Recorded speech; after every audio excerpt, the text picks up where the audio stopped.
There is a motion at the desk. The clerk will report the motion. Pursuant to Article 4, Section 19 of the Constitution of the State of Minnesota, Hansen moves that the rule therein be suspended and an urgency be declared, and that the rules of the House be so far suspended so that House File Number 3272 be given its second and third readings and be placed upon its final passage. Recognize the member from Dakota, Representative Hansen, to your motion. Thank you, Mr. Speaker and members. Before I move to suspend the rules, I also want to thank, on behalf of Representative Franson and Representative Detmer, all the birthday wishes that we've received today for our birthdays. So thank you for that. The motion in front of us is to suspend the rules to bring up House File 3272, which was introduced today. And I would ask for a roll call on that suspension of the rules. Roll call has been requested. Seeing 15 hands, there will be a roll call. Representative Hansen. Thank you, Mr. Speaker. What is House File 3272? This is the language needed that has been discussed in several committees this week. The urgency for this is today at 5 p.m. notices will go out to the contractors who have been working to improve the MNLARS system. Now, we know there's been challenges with the MNLARS system. There's been problems, but there also are people who are working to solve that. And that money authorization runs out. So House File 3272 is a bill that provides $10 million from existing revenue. It authorizes existing funds, not new funds. It authorizes that expenditure to continue the work to improve MNLARS to make it work for Minnesotans. I would ask for your support. Discussion on the motion. The member from Brown, Representative Torkelson. Thank you, Mr. Speaker. Thank you, Representative Hansen, for bringing this important issue forward. As we all know, this has been raised as a crisis, but you might also all know that today the Senate took no action. Even if we were to pass this bill today, it would have no effect on the department or on these contracts. We've been working hard on this issue. We've been meeting regularly with the commissioners. I met with them last night. I met with them again today. We want MNLARS to work, but the fact is it's been a horrible failure. Throwing $10 million in here real quickly doesn't seem to make much sense because we don't have accurate numbers as exactly what that $10 million would be used for. We've been trying to get those details. And this challenge is one that has been hanging over our heads for a long time. As late as January 4th of this year, there was no indication from the department that they needed any more money, that they had everything they needed to move forward. It wasn't until January 31st that they suddenly seemed to find this shortfall and then requested a huge amount of money in a very short time. This is virtually impossible to do, and while we are sympathetic to the needs of the department, getting it done today is virtually impossible. Thank you, Mr. Speaker and members. Any further discussion on the motion? The member from Dakota, Representative Hansen. Thank you, Mr. Speaker.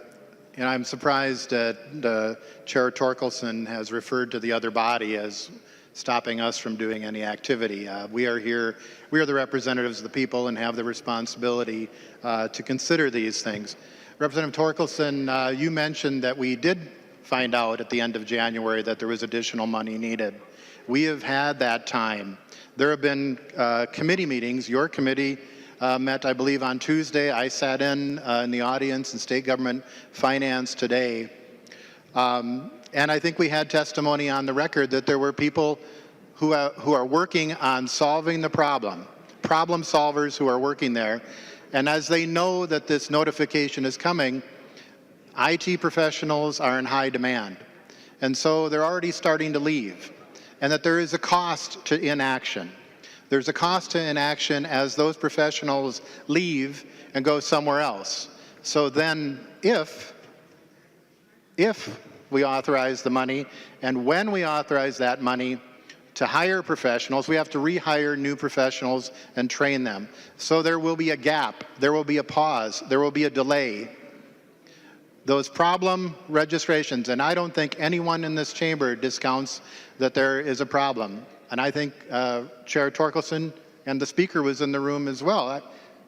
This has been a disaster. But when there's a disaster, we try to help out the victims. We try to help out and make sure that we respond to that. We do that on every type of disaster there is. And we don't like this disaster. But as elected officials, we have a responsibility. Now, I think there's things we could do for transparency to make sure that the money is spent well. We could have a hearing every Friday to go over and haul in front of the committee the people who've been working on it, authorize the money and talk about what they've done and present and answer questions and be accountable to Minnesotans. To say we can't do something because we were notified at the end of January, and to say because the Senate isn't going to do anything, we can do something and we can authorize this. My understanding, Mr. Speaker, there's an open conference committee that is a Transportation Finance Committee. If we pass this, and if we could pass this unanimously, it could be sent to that conference committee, and maybe it would be able to be considered over the weekend. You could meet. I don't have to be on the conference committee. You could meet, and you could bring that forward on Monday, and we could vote on it. But to say that we can't do anything because we haven't done anything is not an answer. We can do problem solving, and we can be accountable for the expenditure of this funds. It is not new money. It is authorizing existing money, and it can keep those contractors working on problem solving. At the beginning of December, there were 380,000 car registrations that were sitting in a pile that couldn't be processed. 33,000 of them that couldn't be processed at all because they didn't know how to process them. These folks have been working on solving the problem and have reduced that down to 210,000 people. You know what's going to happen if they go to other employment? That pile is going to grow, and more Minnesotans are not going to get their problems solved. I don't like spending the money. I don't want to spend the money, but we need to spend that money, and we need you and us as chairs. You can, as representatives of the people, we can have the hearings and say how we're spending that money as it happens. There's nothing to prevent it. So I would ask and I would plead for us to vote yes, to spend those dollars and to have the accountability to make sure it's spent properly. The member from Brown, Representative Torkelson. Thank you, Mr. Speaker and members, Representative Hansen and members. This has been a disaster since the 24th of July when it was rolled out, and for 3.5 months, the governor denied there was even a problem. He tried to blame it on us playing politics. In the meantime, we were having hearings, we were having meetings, we were trying to decide what we could do to make it better. But no, there's no problem, according to the governor. How can this be? How can that take that long for him to understand that this thing wasn't even working well? We had a hearing in Wilmer, and the governor refused to let his people even come to the hearing to hear the problems. The citizens in my district and the people that have been contacting me by email certainly are not asking for us to spend more money at this time on this program. Quite the opposite. I've had many contacts, and all of them say, what are you doing? Why would you consider spending more money on something that doesn't work, is broken? Try to figure out how to fix it. Members, we need to put more pressure on this agency. We need to put more pressure on the governor to actually respond properly and get this thing going, and quit playing politics with us. Sit down and figure out what can be done to move this forward. The member from Carver, Representative Nash. Thank you, Mr. Speaker. Members, I too would love this to work, and I've been involved in this since day one. And it is true that we just had a hearing in State Government Finance, and I did see Representative Hansen there, but he left before some of the more integral questions were asked, specifically around what would you do with this money? Please provide us details. Details, members. Representative Hansen, details. Understanding what this money is going to go for. We asked the question of the commissioner, we asked the question of the chief architect, and they couldn't provide us the specificity that we could actually know where this was going to go. They could come up with broad, open-ended areas, but they couldn't provide us any details. And members, before we go spend $10 million or up to $43 million, I think that we owe, as the representatives, as you point out, Representative Hansen, to manage the budget appropriately, to be able to answer the questions of our constituents that we're spending money wisely. And I didn't hear that today. And Representative Hansen, because you were gone, I know you didn't either, and I think that people want to know. The member from Dakota, Representative Mason. Thank you, Mr. Speaker. We are all aware of the problem that Minnesota has been going through. During the last few days, we've had people from the department say that they have figured out what the problems were, they have a plan of action, and that's where they presented the money to fix the problem. And I think it's incumbent upon us to get the job done. If not, we've been told that a lot of the programmers will be leaving. We know that the letters are going out today if we do nothing. I just cannot believe that you are willing to take that risk. Secondly, the stress, the money that is being lost by our deputy registers, the other people involved that use licenses, titles, etc. I mean, we have a lot of people that are in pain, they're working very hard, and for us to sit here and not do anything when we know there's a plan, to me, again, is very irresponsible. We owe it to all these people to take action and do it now. There is a plan. Doing nothing, to me, is not an option. We're here to make government work for the people of Minnesota. Sitting here doing nothing is not, again, it's not acceptable to me. I want to take a vote today. I don't want those letters to go out. I want the problem solved. We have a way to go. Please vote with Representative Hansen. Thank you. The member from Stearns, Representative Howe. Thank you, Mr. Speaker.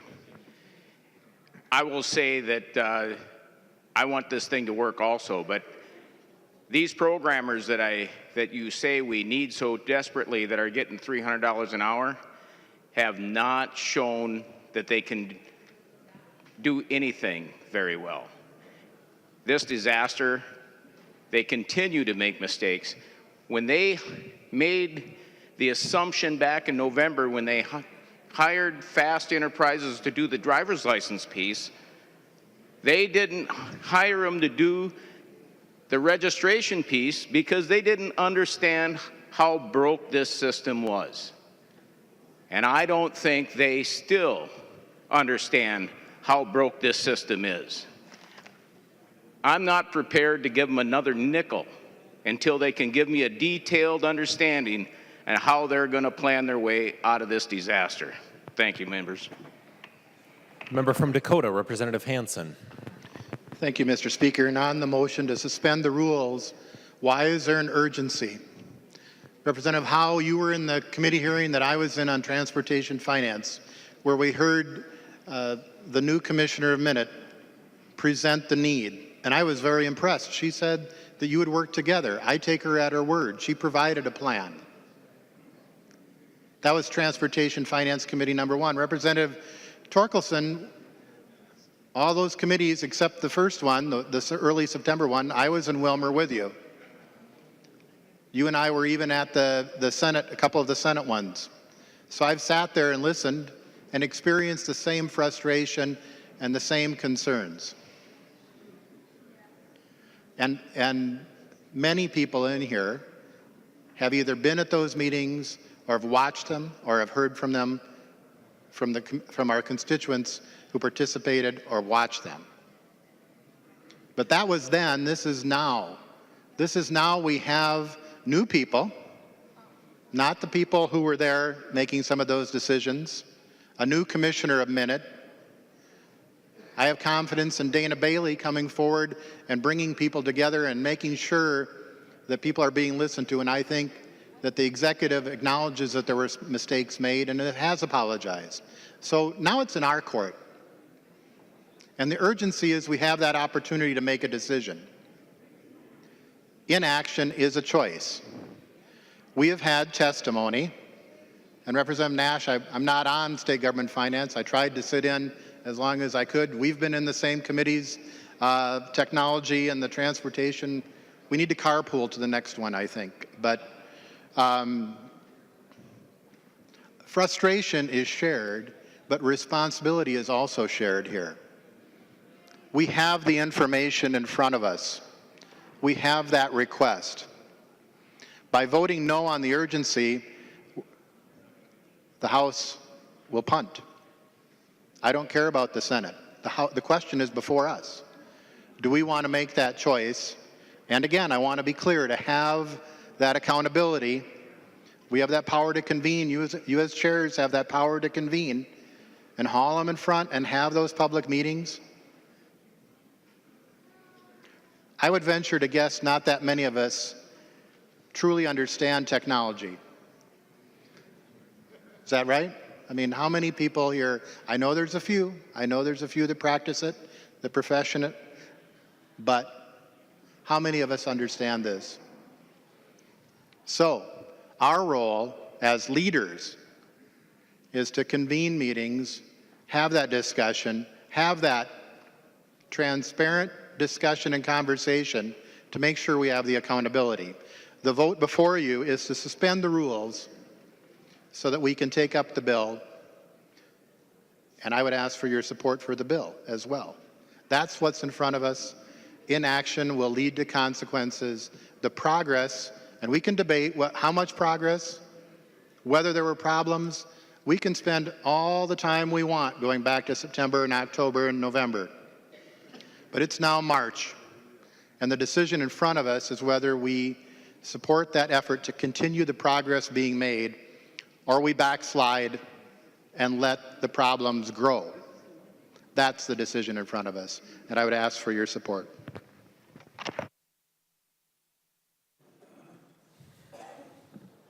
The member from Hennepin, Representative Anderson S.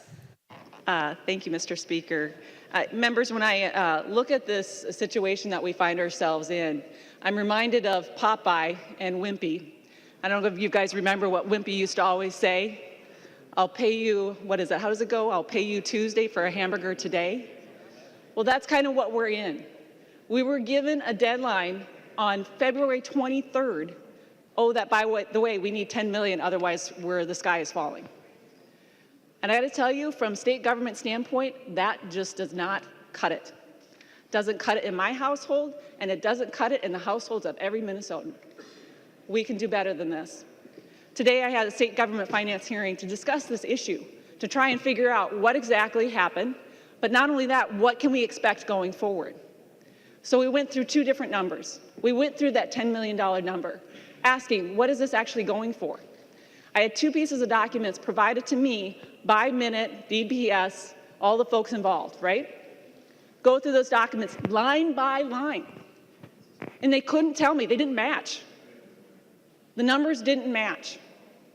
And if the numbers on the two documents that they supplied did not match, how can we expect that these numbers are going to be good going forward?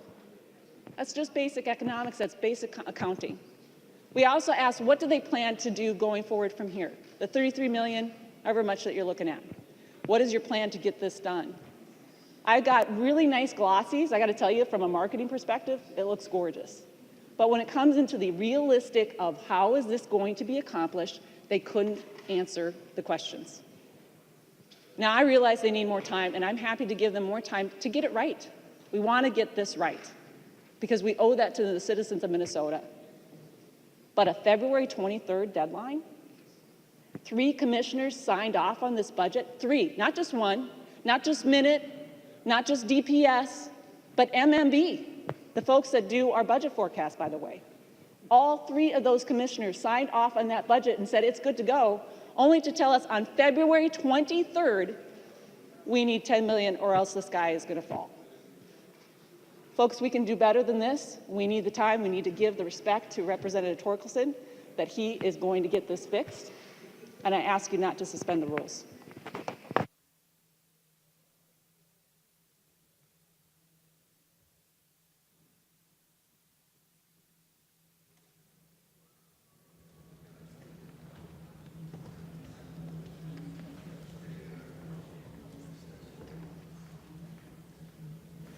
The member from Dakota, Representative Hansen. Thank you, Mr. Speaker. And members, I just want to respond to a couple of the items there that Representative Anderson raised. Chair Torkelson mentioned that we had the request when we asked for the roadmap. And so the request came up about $43 million, and bipartisanly, which is not a word, by the way, we asked, how much do you really need?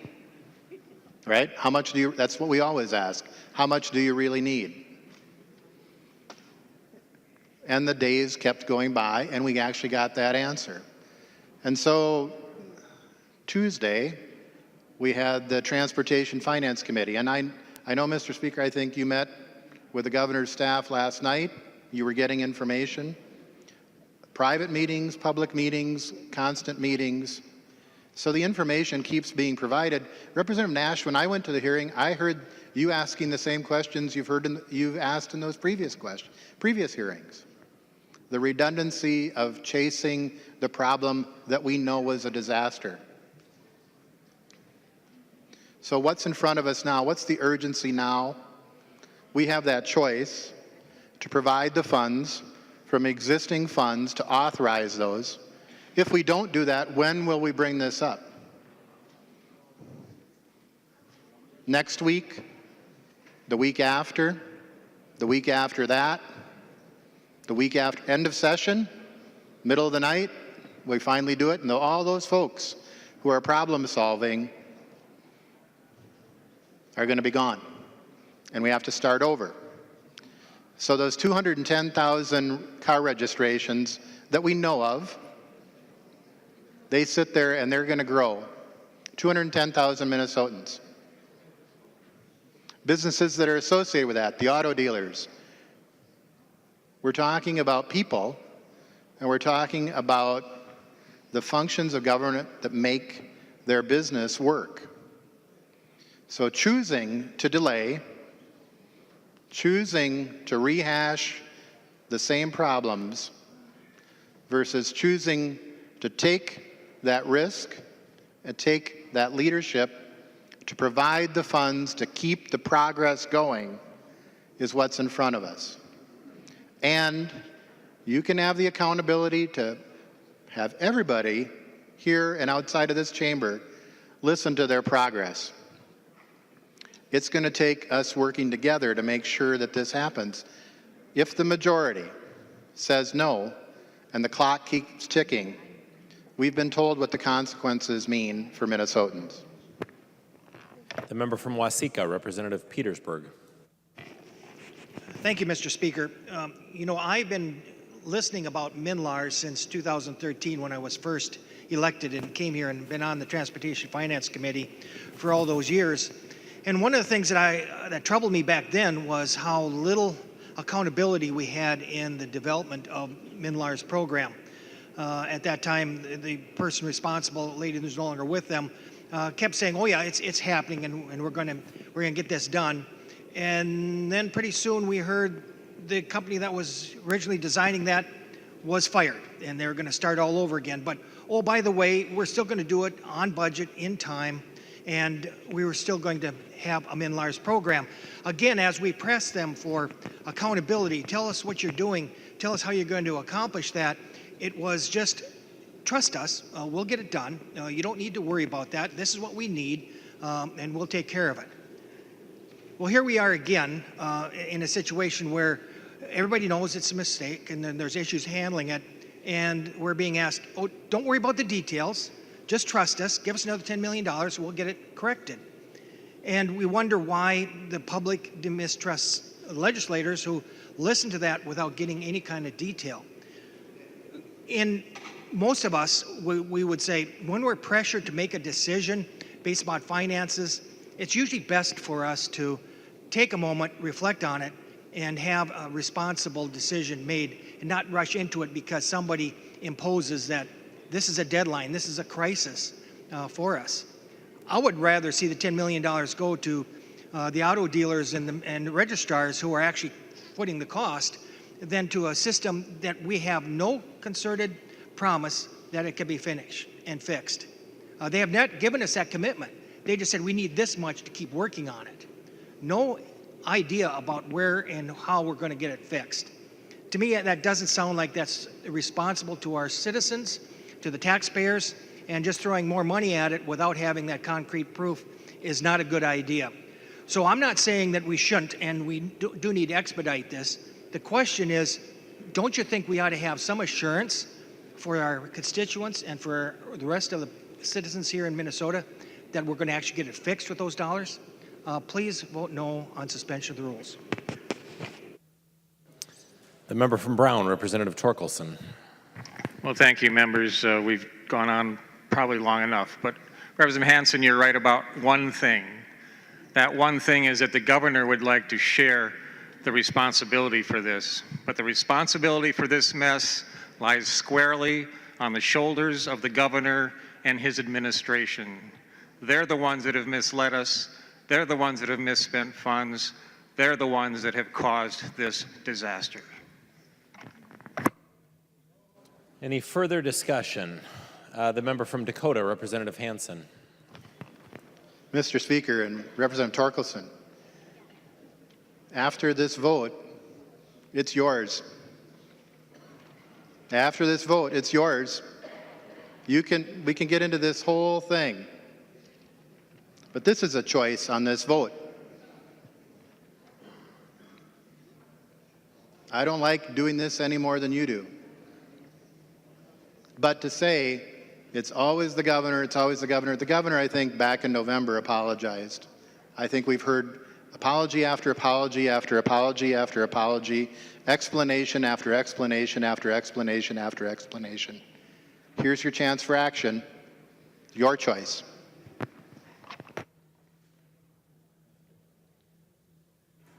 Seeing no further discussion, the clerk will take the roll on the motion to suspend.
The clerk will close the roll.